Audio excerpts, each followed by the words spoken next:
everyone, and welcome to 1923 Main Street. Home of the Disney Travel Podcast with the latest Disney travel news. We are your hosts. I am Mike Bellabradic. And I'm Amelia Bellabradic. And first off this week, I'd just like to say Merry Christmas and a Happy New Year. Yes, happy holidays to everyone. It is our Christmas week episode, so whether you're listening to this before Christmas or after Christmas or on Christmas Day, let's hope not. Let's hope you're celebrating. But if you are, we're glad to be along for the holidays with you this Christmas holiday week. It did snow here yesterday, so I had posted some things from Disney Resort North. We have a nice holiday look.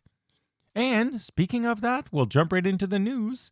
If you are a lucky soul and you are visiting Walt Disney World, there's some pretty good little holiday changes. Yeah, I'm so jealous.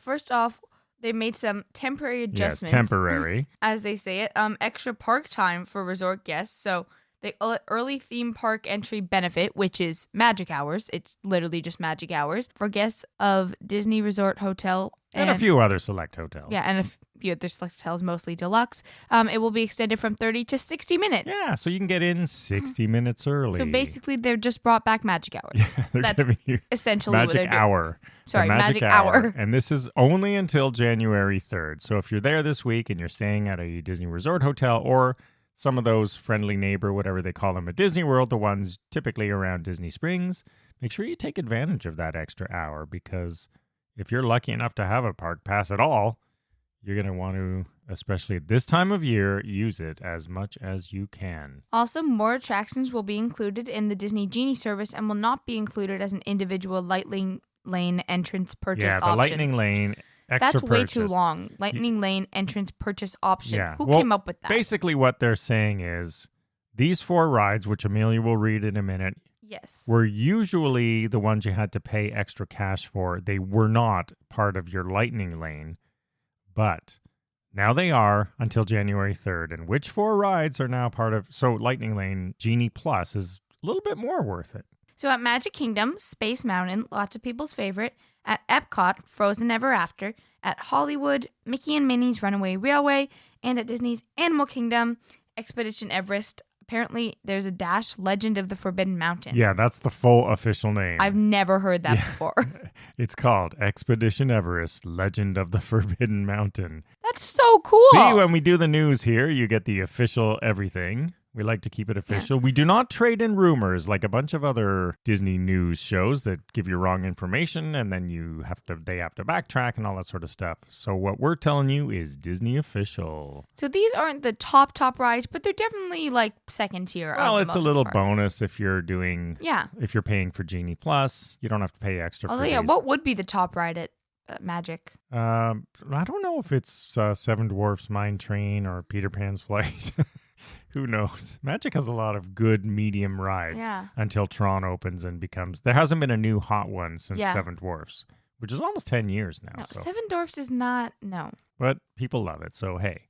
All right, those are the holiday news stories, but more Walt Disney World news, and this is one I've been waiting for. I really missed it in the summer. Tours are coming back. Tours are coming back, and...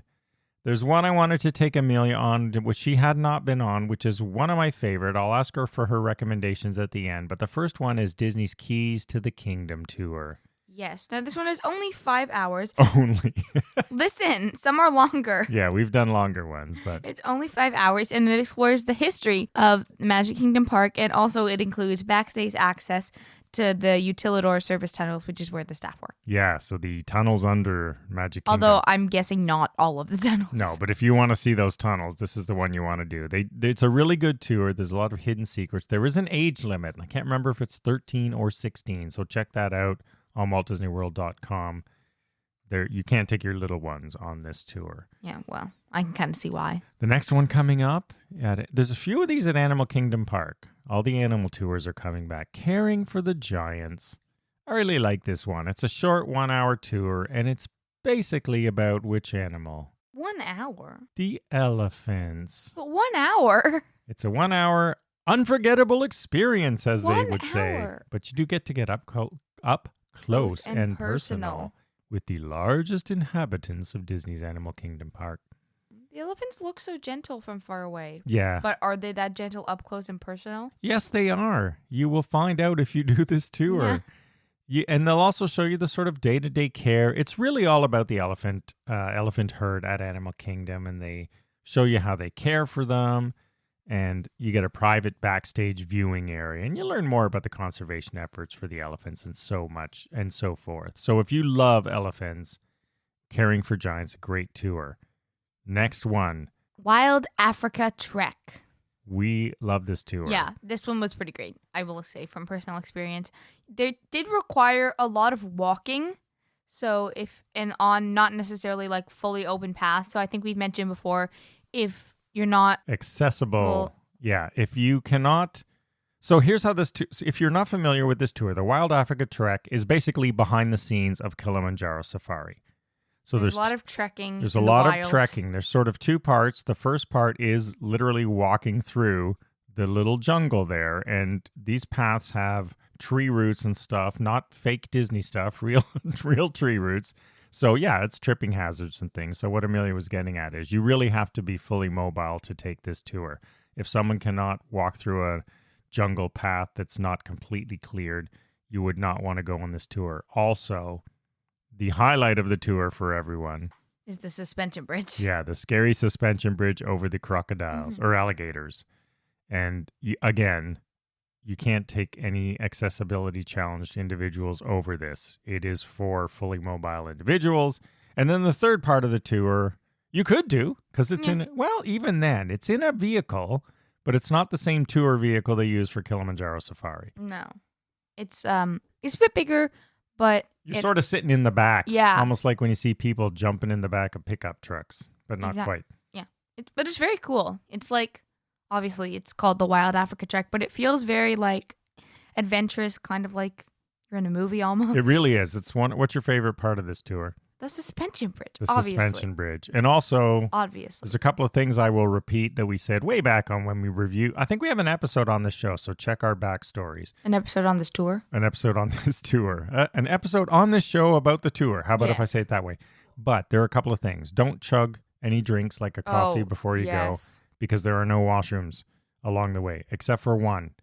There is one stop for lunch or dinner, depending on, or breakfast, whatever. Whenever there's one food stop at a really cool little rustic cabin in the middle of the tour. Eat before you go, because you will be starving. This is several hours, maybe 4 hours? I can't recall. I was so hungry. It's pretty long. My gosh. It's not 7 hours, but it's like 3, 4, 5, but something like that. 5 or 7 hours. You get to eat during that. Yeah, you got a break to eat. So the Wild Africa Trek coming back.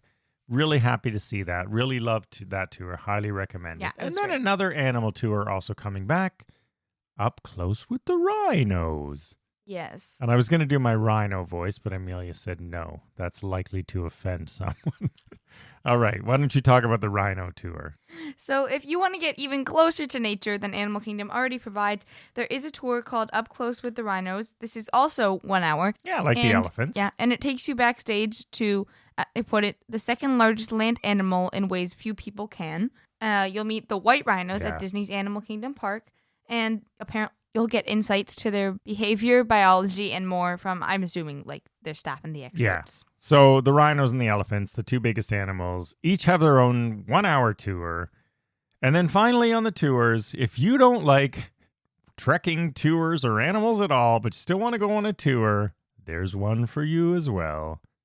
Savor the Savannah. This is basically eating and drinking your way through Animal Kingdom with an African flair. So that's interesting. Yeah, you get African-inspired food and wine and beer, and I'm sure there's something for the ones like you. We have not done the Savored the Savannah tour, I will say. I think Mommy would like it. Yeah, I think we would. Oh, I'm sure we would like it. Yeah, it's a little bit like the food and wine type of thing from the sounds of it. You get all this in a spot that's overlooking the wildlife reserve, the Harambe Wildlife Reserve. So they must have a little building like they do. We were talking about for the Wild Africa Trek, and your guide shares stories about the unique residents you're looking at while you sample local cuisine. And I will say, if you recall, Amelia, the food on the Wild Africa Trek, it is this kind of really... Yes. Remember those edible flowers? And it was really good, really unique. Yeah, the food was very high quality. It was something that you would probably purchase for a lot of money in a high-end Disney restaurant. So I do imagine the food would be good on Save the Savannah. So that's all the tours, and they did let one more slip. That is likely going to be the next one. The Starlight Safari at Disney's Animal Kingdom Lodge. Yeah, that's at the Animal Kingdom Lodge, that nighttime. I think you get those night vision goggles and stuff. So watch for the Starlight Safari. Now that night vision goggles, that's why I want to do it. You like your night vision goggles. That's the sole reason. We did that with the turtles at Vero Beach at night, so that's fun. Yeah. And speaking of the beach, a little Disney Cruise Line news. We haven't talked a lot about that. But also, they do recommend advance bookings for all of the tours if you do want to get on them. Yes, sorry, thanks for adding that. You can't just well, usually you can't. And when but they they come do back, book up fast, especially since... Yeah, there's going to be a demand. What's the Disney Cruise Line news? This is sort of cool. Disney Long Cruise, time coming. Yes, it selects Port Everglades as second year-round home port. Yeah, so in addition to Port Canaveral, which is the one everybody knows, really handy from Disney World because you just go sort of straight across the beeline. Very close. And you go right to Port Canaveral. Now they have a second port for ship. Also in Florida. Yeah, also in Florida. It's very close to Fort Lauderdale. And the reason I like this one, so this is a new 15-year partnership with Broward County. This is great. You know why? Guess what it's very close to? Relatively close to. Where? Disney's Vero Beach Resort. Vero Beach is not that far from Fort Lauderdale, so you know how people will often go to Disney World and then jump on a cruise from Port Canaveral? Now you could go to Vero Beach Resort and jump on a cruise from Port Everglades. So we'd still go to Disney and do Port Canaveral. Yeah, or you could do all three. You could really do it up. So it's going to be launching in the fall of 2023. And then a second ship, seasonal ship, this time will be joined in 2025. In 2025. So watch for that. So that's sort of cool. Another port for Disney in Florida. Yes. And now, the story you've all been waiting for. The Flower and Garden Festival. Flower and Garden Festival news. Everyone's favorite Amelia Epcot rolls her eyes festival. at this, but I love this festival. It's nice if you're the one in charge of how you're experiencing it. So spring is in the air. The horticultural staff are already building those topiaries and hanging baskets and flower towers and all the other cool stuff they have for the 2022 festival. And when does it kick off? Kicks off in March 2nd and will run to July 4th. Wow, this seems longer than I know. usual. Epcot's like, we got to have a festival every single month. 125 days of food, flowers, and Which entertainment. means it'll be there right when we're there in March. Yeah. Oh, come on. You must like it. Don't you like I don't mind it. It's just that I don't like Mummy stopping to look at all the flowers? Yes. Or like when we spend 20 minutes in that butterfly place. I like the butterfly The butterflies place. are nice. It takes 5 minutes tops. Yeah, we can go through there faster. And this year, because it's 50th anniversary, at the entrance, they're going to have a giant new Goofy topiary with a 50th themed birthday cake. All out of flowers, I'm presuming. So that'll be fun. And then, of course, the classic topiaries will be back. Snow White. In the Germany Pavilion. And Lumiere and Cogsworth in the French Pavilion. Yeah, the new French Pavilion. So I'm excited for the new French Pavilion. Yeah, it sounds like these will be new ones there. Yes. And then, of course, if you enjoy gardening, or even if you don't, there are thousands and thousands of blooms all over the place. You know what? Tons of people stop to look at and enjoy. And take photos. Yes. If you get a blue sky, this is when you get some amazing photos. So during the Flower and Garden on a blue sky Disney day. So many photos. Especially in March or April when it's not so hot, you'll really get some great shots. And also, of course, there are 18 outdoor kitchens with lots of food and drinks. So looking forward to the Flower and Garden. And, of course, part of that is Garden Rocks. So if you like music, they have not announced the bands yet. Yes, Garden Rocks will be back. Series concert will return in 2022 at the American Gardens Theater. The list of musicians has yet to be released. To visit the Epcot International Flower and Garden Festival, you'll obviously need a Park Pass reservation for Epcot on the same day. For all this stuff, the old Park Pass still happening. Oh, yeah, and all of the other tours also. And then flipping over to Disneyland to round out our news today, there's a bunch of new stores, new photo stores, ops. and a new photo op, which I'm not so keen on. I've seen some of it. So start with the stores. 3 new stores in downtown Disney. Pele Soccer. Pele player. Soccer. He's the famous player. Yes, obviously I knew that. I think I'm curious to see how this store does, to be honest. I think it should do well because, you can buy soccer jerseys Yeah. there from around the world. But I'm just thinking of the NBA store that flopped in Disney Springs. I know more people that like soccer than that like Yeah. basketball. So So your prediction is the Pele soccer store will last? yeah, I do. I personally prefer soccer to basketball too. So I prefer Yeah, I think it'll last as well. Yep, it's stadium themed with a wide assortment of soccer gear from renowned global sports brands at this specialty shop named after the legendary Brazilian Superstar. Haven't you not heard of Pele? Nope. Oh yeah, he's a little bit before your time. Well, kind of, but I just didn't know that I knew of him. I just didn't know that he was a soccer Probably person. like 70s or something. And watch for the official club and national team jerseys from around the world. Yeah, so it's cool where you can buy, especially when World Cups and stuff like that's coming And up. also cleats and like soccer balls and more. Yeah, so it looks pretty good. Saw some pictures of it. We'll post one. Next, Post 21. Yeah, this one's interesting. I like what they're doing here. Yes, It's a kiosk. As they specified, located on the east end of the district. Why does that sound Hunger Gamesy? Yeah, that's right. It's a kiosk from an inspiring mother-daughter team from Los Angeles who've curated modern, unique merchandise from Black-owned businesses. Yeah, so this should be some pretty cool, unique stuff. I like when there's things in downtown Disney or Disney Springs that aren't just the Disney stuff, I right? like kiosks. Yeah, so kiosks and things like this, Black-owned businesses, they're mother-daughter team out of LA. We like, well, father-daughter, mother-daughter. We like teams like that on this show, of course. Then the third shop, and then we'll get into the photo op, is Love Pop. This is coming soon. Yeah, it's not open yet. Love Pop is the place to find eye-catching 3D pop-up cards, stationery, and gift. Apparently, it has more than 400 designs, so something for every occasion.